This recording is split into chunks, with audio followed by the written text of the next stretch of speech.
Oke, kita akan mulai kita punya pelajaran. Ini bagian kedua daripada pelajaran The Knowledge of God. Ini bagian ini judulnya The Unknown God, God yang tidak dikenal. Di John 4 ayat 21, kita tahu Tuhan Yesus bicara kepada wanita di Samaria, dan Tuhan Yesus bilang kepada dia, kamu harus worship the Father. Dan worship the Father itu, kamu harus kenal siapa Father, baru bisa worship the Father, kan? Karena kita tahu bahwa Tuhan Yesus bilang, kamu sebenarnya nggak kenal siapa yang kamu worship, kamu perlu worship the Father. Artinya kalau dia nggak kenal siapa yang dia worship, artinya dia nggak worship the Father, dan untuk worship the Father, saya harus kenal siapa Father. Di Matius 4 ayat 10, Tuhan Yesus bilang kepada setan, worship the Lord thy God, dan hanya dialah yang kamu sembah. Artinya the Father adalah God. Artinya worship God, worship the Father. Itulah yang kamu harus sembah. Di Wahyu 14 ayat 7 kita lihat, ada malaikat pertama yang mengatakan, fear God, worship Him. Jadi kita harus fear God, worship God. Dan nggak dibilang worship them, nggak dibilang worship mereka. Artinya worship Him itu artinya yang di worship hanya satu being, yang satu oknum, satu personality, bukan 3 personality. Jadi untuk kenal God itu harus tahu bahwa God itu Father, Bapa, dan dia adalah satu oknum karena dibilang worship Him, bukan worship them. Di 1 Korintus 8 ayat 6 dikatakan ada satu God, bukan 2, bukan 3. Ada satu God, dan satu God ini adalah Father, bukan Father, Son dengan Roh Kudus. Cuma Father. Jadi orang yang tidak tahu siapa yang dia sembah, enggak sembah God yang adalah Father. Apa saja yang disembah selain itu dia sembah God yang dia tidak kenal. Di ayat 7 dikatakan, namun enggak semua orang memiliki pengetahuan ini. Enggak semua orang memiliki pengetahuan bahwa God itu satu dan dia adalah Bapa. Karena banyak orang punya pendapat tentang God yang disembah adalah Bapa, Anak, dan Roh Kudus. Sementara Rasul Paulus bilang, nggak semua orang tahu bahwa God itu cuma satu yang adalah Father, tapi semua nggak tahu itu. Maksudnya, nggak semua yang mengetahui itu. Kita ke Kisah 17 ayat 23. Di sini dikatakan, to the unknown God. Jadi mereka buat kuil-kuil penyembahan dan ditulis atau diukir di situ, mereka sembah God yang tidak dikenal. Nah, kalau God yang tidak dikenal ini, sudah pasti ini bukan God yang satu God yang adalah Bapa. Karena dikatakan orang yang sembah God itu, Father, dia kenal, dia tahu siapa God dan Father. Dan banyak orang tidak tahu bahwa God itu Father, cuma satu, dan itulah the unknown God. Dan kamu sembah secara ignorantly. Ignorant artinya kamu nggak tahu. Dengan cara nggak tahulah kamu sembah God yang kamu nggak tahu. Jadi nggak mantap sekali itu untuk sembah sesuatu yang saya nggak tahu atau God yang saya nggak tahu. Dan itulah yang ditulis di kuil-kuil penyembahan di Athena. Oke, jadi Tuhan Yesus bilang kepada wanita Samaria, kamu nggak tahu apa yang kamu sembah. Ini sama dengan the unknown God. Sementara God yang kita sembah, kita tahu dia adalah satu God, bukan 2, bukan 3. Dan dia adalah Father. Kalau Father artinya ada dia punya anak. Di Catechism of the Catholic Church ditulis bahwa misteri artinya sesuatu yang nggak bisa diketahui, kan?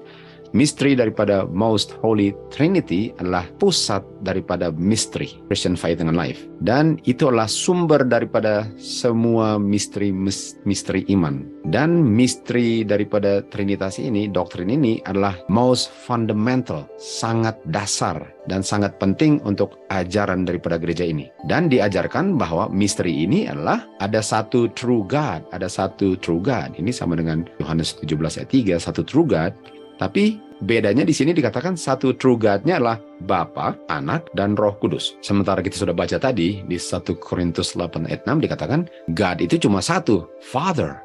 Artinya untuk sembah God selain Father, oknum Father ini, dan personality Father ini, itu boleh dikatakan tidak dikenal atau misteri, unknown. Kamu nggak tahu apa yang kamu sembah. Kalau yang kamu sembah bukan satu God yang adalah Father. Ini adalah misteri, sesuatu yang nggak bisa diketahui. Jadi mari kita lihat, ini misteri ini, dia punya ringkasan.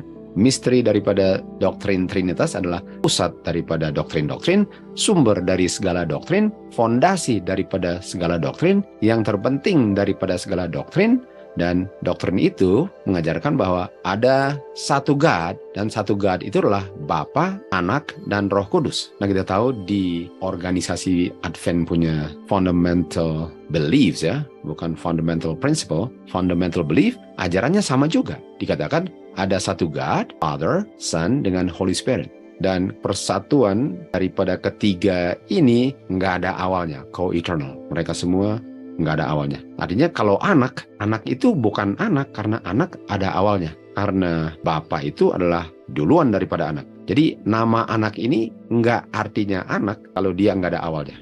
Jadi ajaran daripada gereja Roman Catholic ini sudah sama dengan ajaran organisasi Seventh Day Adventist. Udah nggak ada bedanya. Artinya sama-sama tidak menyembah God yang adalah satu God, satu oknum God, satu person God yang adalah Father. Ini adalah penyembahan unknown God. Dan di sini mereka lihat, di sini katakan bahwa ada satu God, Bapa, Anak, dan Roh Kudus. Persekutuan daripada tiga kepribadian yang tidak ada awalnya. Sementara di 1 Korintus 8 ayat 6 dikatakan ada satu God. Jadi sama kan? Ada satu God. Dan Alkitab ajarkan satu God itu hanya Father. Sementara di ajaran Trinitas ini, satu God itu Father, Son, dengan Holy Spirit. Jadi sangat bertentangan dengan apa yang diajarkan di Alkitab. Apa pentingnya dari mengetahui kebenaran ini? Apa pentingnya untuk mengetahui bahwa cuma satu God yang adalah Father yang perlu di-worship? Di Yohanes 17 ayat 3 dikatakan, untuk mengetahui, untuk mengenal, untuk memiliki pengetahuan tentang satu-satunya God yang adalah Father, itu kehidupan kekal. Artinya pengertian ini sangat menentukan saya punya kehidupan kekal atau kebinasan saya. Kalau saya sembah God yang terdiri dari Bapa, Anak, dan Roh Kudus, saya tidak akan menerima kehidupan kekal karena kehidupan kekal itu hanya bisa diperoleh oleh orang yang sembah berdasarkan knowledge, pengetahuan bahwa hanya ada satu God, yaitu Father. Dan kita tahu anaknya adalah Yesus Kristus.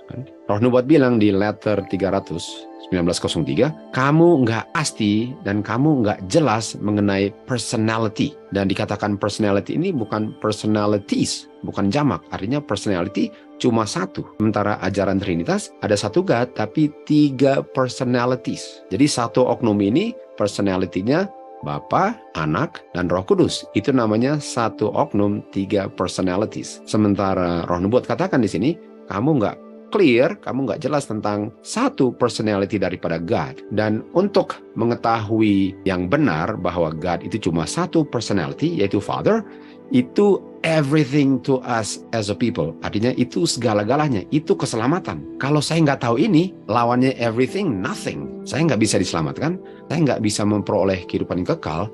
Kalau pengertian saya adalah satu God ini terdiri dari tiga personalities. Dan kita lihat di sini, dikatakan di Review and Herald, June 1, Kristus adalah satu dengan Bapanya, tapi Kristus dan Bapanya adalah dua personages dan yang berbeda. Artinya Kristus bukan Bapa, Bapa bukan Kristus. Dan persatuan antara mereka berdua, persatuan antara Bapa dan Anak ini tidak membuat hanya menjadi satu oknum. Tetapi walaupun mereka satu, mereka masing-masing memiliki kepribadian yang terpisah dari satu yang lain. Artinya, Father adalah God, Anak adalah anak God. Nggak bisa kalau dua personalities ini atau dua personages membuat anak menjadi God juga karena dia satu dengan Bapa. Jadi di Review and Herald dikatakan ada dua oknum. Satu, Father yang kita tahu God, yang dibilang serve atau worship God.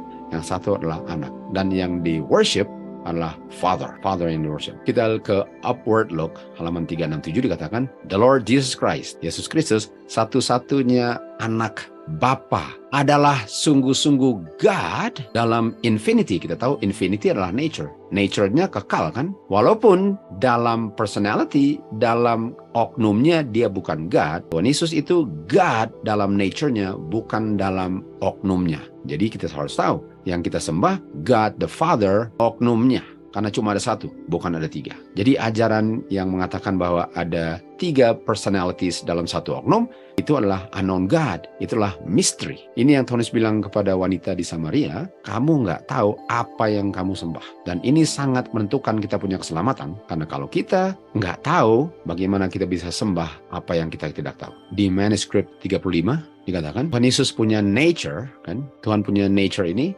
dia tahu menjadi human, dia menjadi human nature. Tetapi walaupun dia menjadi human nature, dia tetap divine nature. Dia tetap divine. Artinya Tuhan Yesus sekarang memiliki dua nature. Nature ilahinya yang dia terima dari Bapanya, kan, melalui diwarisinya sebagai anak, dan nature manusia waktu dia menjadi manusia. Dan kita tahu Bapa bukan nature manusia, Bapa divine. Jadi kalau Tuhan Yesus adalah Bapa, artinya Bapa jadi manusia juga, kan? Padahal kita tahu yang jadi manusia adalah anak. Di Testimony volume 8 dikatakan Alkitab dengan jelas menjelaskan hubungan antara Bapa dan Kristus. Dan dijelaskan bahwa masing-masing memiliki kepribadian dengan individuality daripada masing-masing. Jadi kalau bilang Kristus itu bukan God. Kalau bilang God itu Bapa bukan anak. Sementara ajaran Trinitas mengatakan bahwa God itu adalah Bapa, Anak, Roh Kudus. Sementara di sini dikatakan bahwa God itu bukan Kristus, Kristus itu bukan God, dan mereka itu dua oknum yang berbeda. Kita lanjut kutipan berikut, dikatakan God adalah Bapanya Kristus, dan Kristus adalah anaknya God, dan mereka berbeda. Walaupun Kristus sudah sama dengan God karena dia dibuat menjadi sama dengan God, tetapi dia bukan Bapanya, dan Bapanya bukan dia. Di Yohanes 17 dikatakan, ada ilustrasi di Yohanes 17 yang Roh Nubuat tulis, tentang satu walaupun tetap dua. Di sini katakan, Tuhan Yesus bilang, Tuhan Yesus berdoa kepada Bapa agar murid-murid Tuhan Yesus, mereka semua bisa menjadi satu, sebagaimana Engkau Bapa dalam aku dan aku dalam Engkau, agar mereka bisa menjadi satu di dalam kita.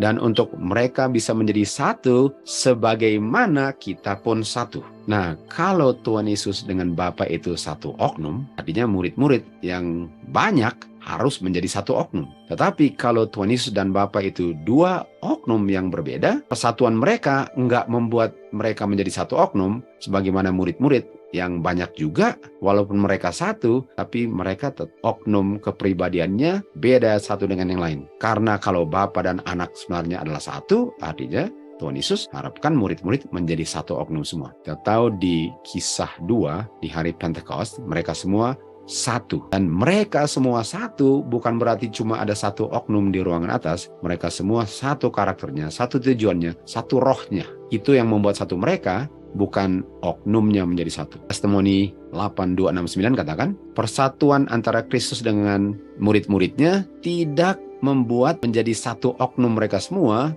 tetapi mereka tetap mempertahankan kepribadian masing-masing walaupun ada persatuan antar mereka. Mereka ini satu dalam tujuan mereka, satu dalam mereka punya pikiran, satu dalam karakter, tapi enggak satu dalam oknumnya. Demikian juga Bapa dan Kristus satu bukan berarti mereka satu dalam oknum. Sementara SDA Belief katakan bahwa kata Trinitas ini bisa saja nggak ada di Alkitab, kan? Lalu dikatakan aku dan Bapa adalah satu, dan mereka mengambil Yohanes 10 ayat 30 bilang satu, artinya sebenarnya itu satu oknum yang terdiri dari Bapa dan Anak. Sementara Roh Nubuat bilang bahwa mereka satu, tapi Bapa dan Anak beda, bukan satu oknum. Yohanes 10 ayat 30. Jadi kita bisa lihat bahwa kepribadian atau individuality atau personal daripada Kristus, kan? Dan ada juga individuality personal oknum God, beda. Bapa dan Anak adalah dua oknum yang berbeda. Mereka dua oknum yang terpisah. Persatuan mereka bukan artinya mereka satu oknum, lalu ada dua personality. Mereka satu karakter, walaupun masing-masing mempertahankan masing-masing punya kepribadian atau oknum, individu atau dia punya personality. Jadi kita bisa lihat bahwa doktrin daripada Advent mengajarkan bahwa bukan demikian. Bahwa ada satu God yang terdiri dari tiga. Sementara Alkitab dan Roh Nubuat ajarkan bahwa ada satu God yang terdiri dari satu oknum. Ada satu Yesus Kristus, anak Bapa yang terdiri satu oknum. Mereka satu dalam karakter, tujuan, mind, roh, walaupun mereka masing-masing oknum yang terpisah satu dari yang lain. There is another universal and truly Catholic organization, the Seventh-day Adventists Church. Neil C. Wilson, General Conference President of the Seventh-day Adventist Church, in Adventist Review, March 5, 1981, page 3. It is a backsliding church that lessens the distance between itself and the papacy. Signs of the Times, February 19, 1894.